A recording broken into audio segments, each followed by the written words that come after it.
Hello, everyone, and welcome back to National Ag Day. We are coming to you live from South Bank here in Melbourne. It is the most beautiful day. We feel very lucky and privileged that the sun is out. Now, if you are here in Melbourne, come down and say hello, or if you were in Sydney, in Martin Place, you just heard from the lovely Kayla Evans. She is interviewing up in Sydney, and you've seen it being streamed live here.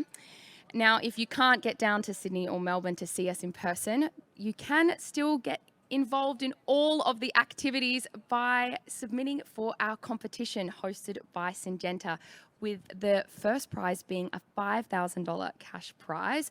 All you need to do is go onto our website, agday.org.au, and upload a photo or a video of you or your property or your family and friends enjoying in the essence of Australian agriculture.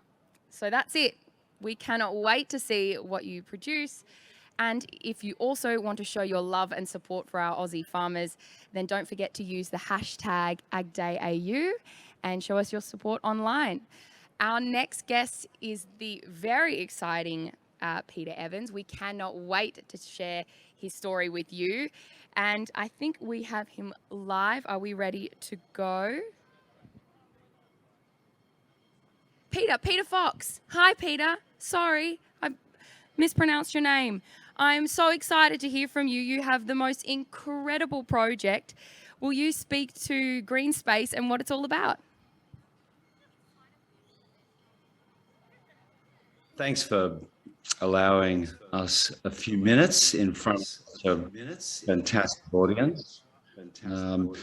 Green Space is all about vertical farming, and what we do is we transform the built environment into grow rooms. Some people call them grow factories, where what we do is we grow up to 80 different types of crops in multi-layers of racking systems that are all hydroponic, and they operate 365 days a year, non-stop production of the sort of simple products that let's say were grown externally to cities can now be grown inside cities.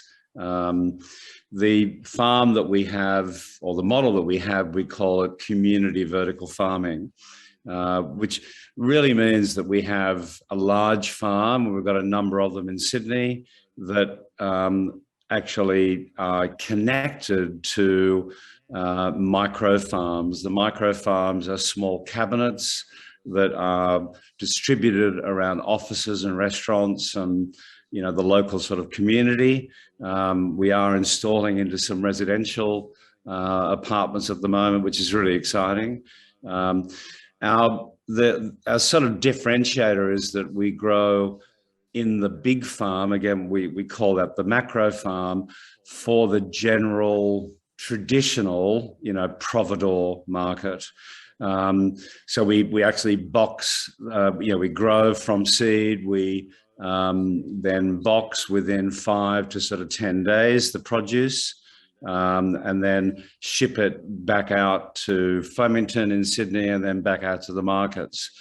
Our real focus for the business now is around not sort of turning our back on that providor channel, but really providing these micro farms that are within walking distance of our large macro farm, so that the same produce that we used to box and send out to Flemington actually goes into the nearby micro farms. So people order all different types of produce every week. They get it, the produce gets topped up and it's ready to eat.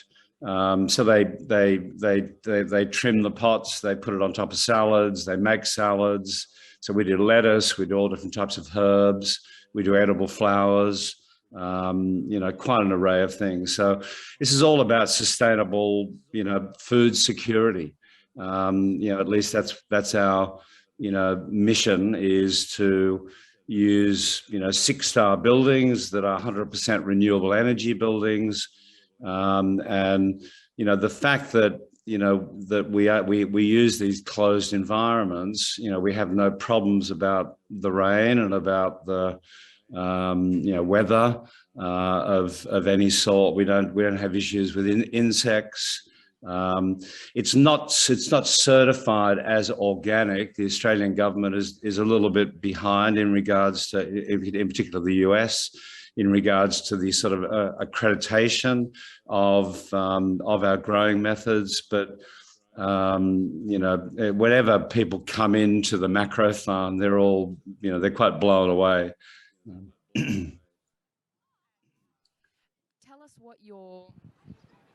Tell us what your history is. How did you get into growing these vertical farms? Well, it's actually a tech business. And what we do is the initial sort of story, I suppose, of getting here was, this is my third tech business. First one was in travel. I came from the sort of film and TV industry. The second one was converting that sort of analog film industry to digital. And then coming back in 2018 and 2017 from San Francisco, I saw One Central, which is a Fraser property building at the end of George Street that was covered in green. I'm sure a lot of people that have been to Sydney have seen this. And it really just stunned me, the whole concept of bringing biophilia and refreshing the normal concrete built environment. What happened within 12 months, we pivoted, which is what you do as a startup towards vertical farming. It's a very new industry. The most difficult really is to come up with a sustainable commercial model for a vertical farm.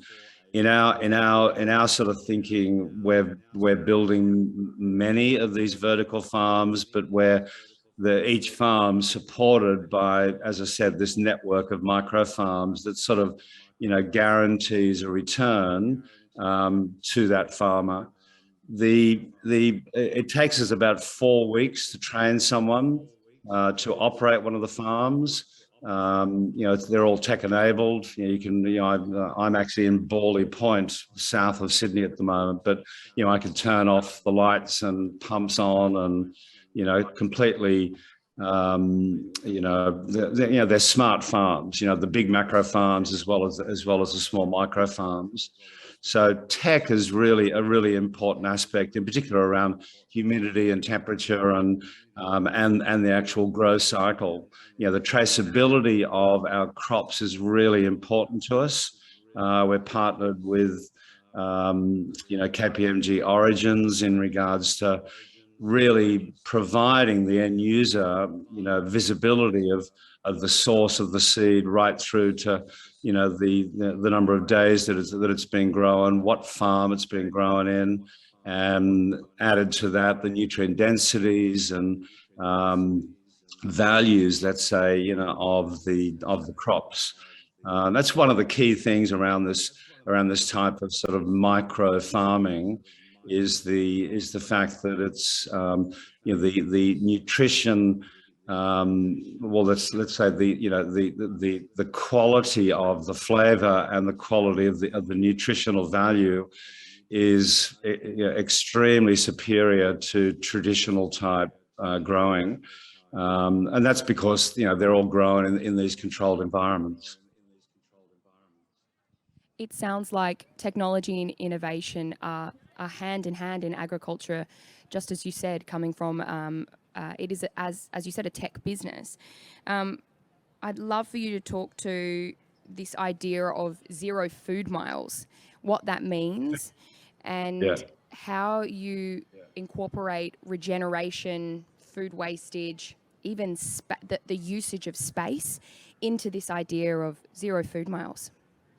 Yeah, well, we actually use the phrase no like, there is, I mean, we use 0 food miles, but it's basically no food miles. So our real drive is to be able to, have a farm, have multiple farms in every city, both whether it be, a Sydney, but also a Melbourne and a Wollongong, and spread throughout the country, where the farm is hyper local, and these micro farms are just outlets for the fresh produce.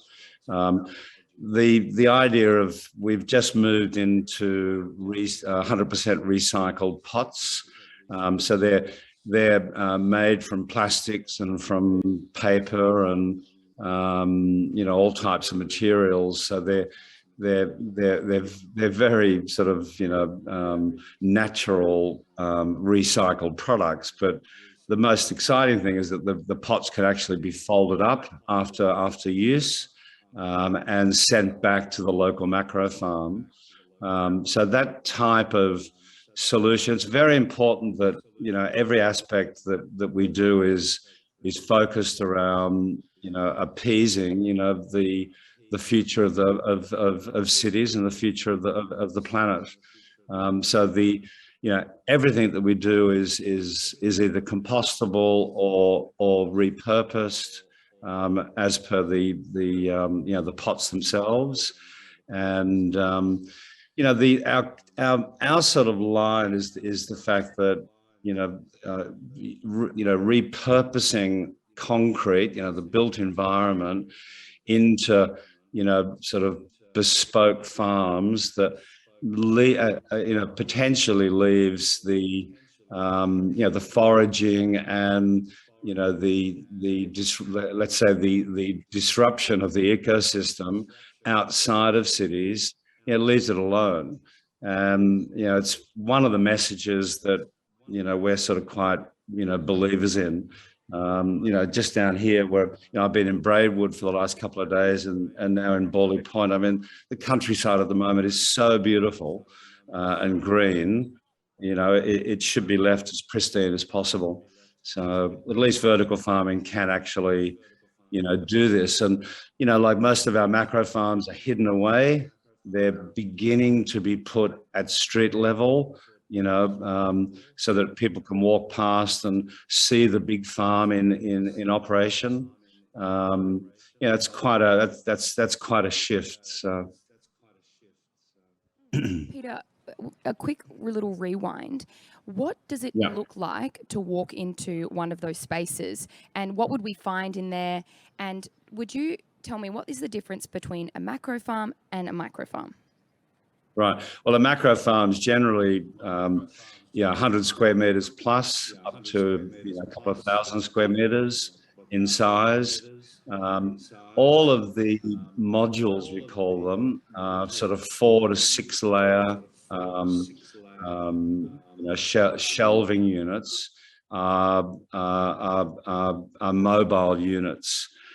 So the macro farm really has basically a single tap that top up, the water tanks that are full of natural mineral nutrients. The lights are on for a certain period of the day, depending upon the crop.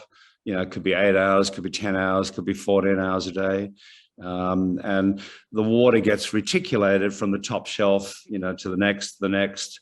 So it's about 95+% less use of water to grow the crops. In regards to the microfarms are fully sort of hydroponic units, but they are actually mobile and portable. So they're sort of like a fridge, and you just plug in the power point. Because of our model is a service model, the crops actually, the system is automatic. It turns the pump on at certain times of the day. We have monitors that adjust the temperature, check on the humidity. we are sort of going into some more, tech stuff in regards to identification of shelves that are half empty. Some alert notification coming back to the local macro farm. And generally these rooms, the macro farm room is it's basically just normally an old storage room or some space that has really been underutilized by that landlord.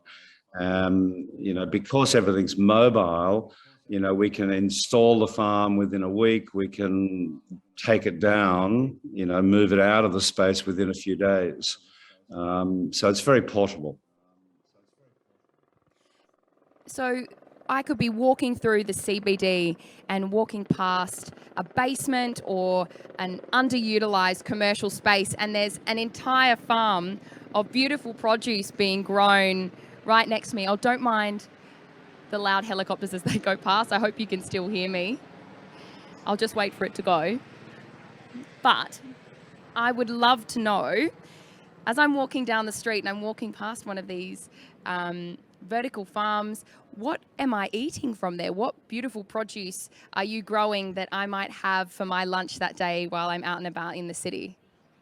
Well, it depends. I mean, we have all different types of lettuce. We have, many types of herbs, from coriander to basils to, it's really unlimited, what can be grown in these vertical farms. At the moment, as I said, we've got 80 plus crop varieties, but that's just scratching the surface. There's thousands of, different types of crops that, that can be grown. We did in one of our farms this time last year, about a third of the farm was full of strawberries. So, it's a very new thing. The big challenge for vertical farming is to come up with, the right sustainable sort of commercial model.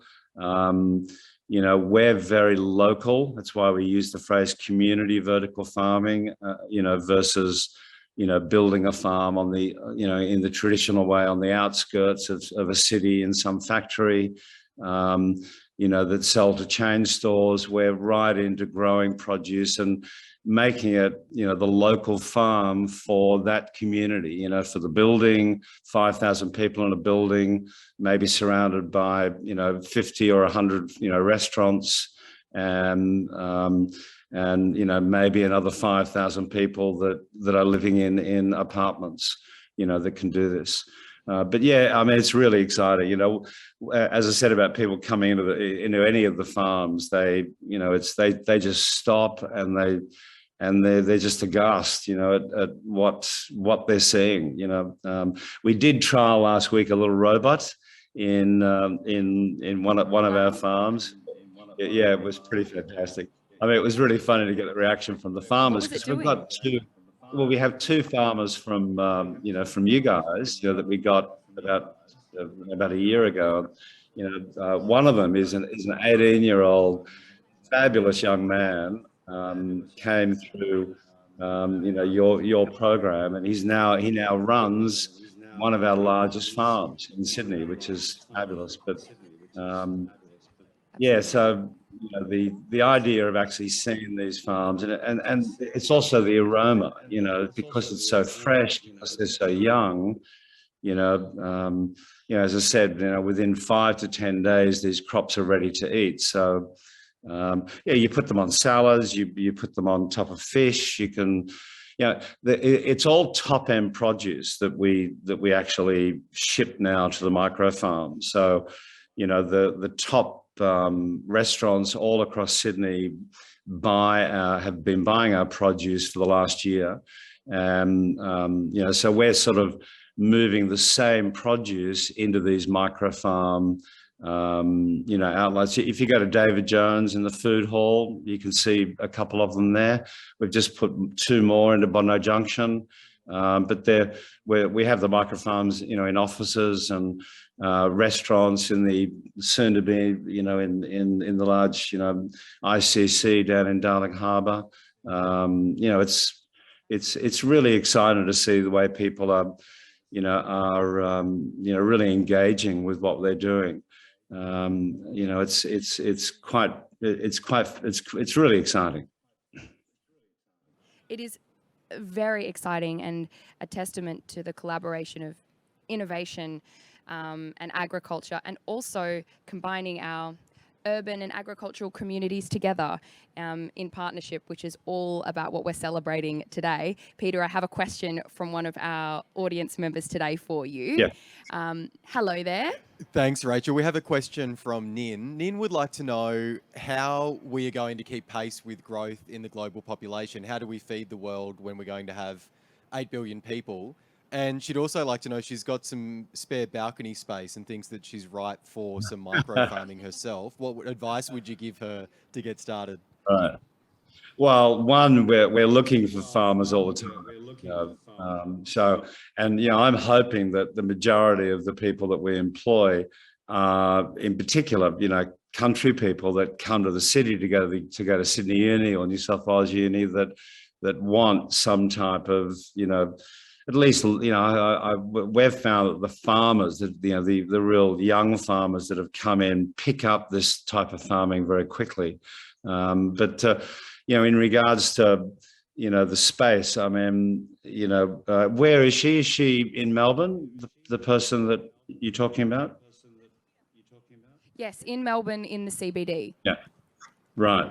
Well, we're installing a few farms there pretty shortly, and also in the outskirts of, about 20 minutes outside of Melbourne. I mean, it's really interesting, the fact that we're focusing on sort of, the central CBD, and the fact that we're approaching, the sort of, the tourism sector and also the office sector. For us, the residential sector is really important. And, there's plenty of, there are units out there that you can buy that you can grow from seed. We think that's wonderful, because, as you said, to feed 8 billion people, we need to really come up with a viable solution for people to grow their own food. Like, it just doesn't work. The local, community garden, it just doesn't, the speed of growth and the volume just doesn't work. So vertical farming, we think will really, at least be, advantageous to feed, and food security is one of our key points, but to feed the growing population of the world. Outside of that, it's also, the nutrient density up to 400 times more than soil-based, crops. I mean, that means that we're going to be, we're going to have more energy. Hopefully we're going to be, more active, and, we're going to live longer, which is a good thing. Peter, it's honestly so much fun to hear about everything that you're doing in this space. I can't wait to see vertical farms come to Melbourne, and I can't wait to hear more about your business growing and sharing that with everyone in Australia today. So thank you so much for your time, and good luck, and we can't wait to see what the future holds. Thank you very much for your support.